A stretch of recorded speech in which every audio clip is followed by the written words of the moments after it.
Hey Legends! Want to unlock those insane exotic skins in Apex? Here's how you can get exotic shards fast.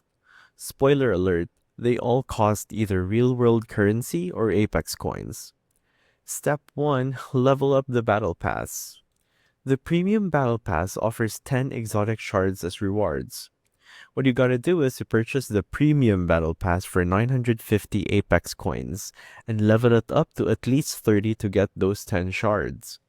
You can earn exotic shards as a reward along with other items like legendary skins and crafting metals.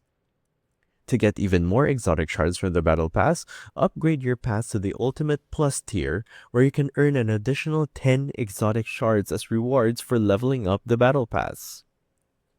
The other way of getting shards is by buying them from the store. Select the Store tab, select Exotic Shards or Q, and choose the amount that you want to buy. Now all you gotta do is check that the payment method is correct, then you can get it. Unfortunately, this is the easiest way to obtain shards. And that's it, Legends. Those are the two ways you could get them.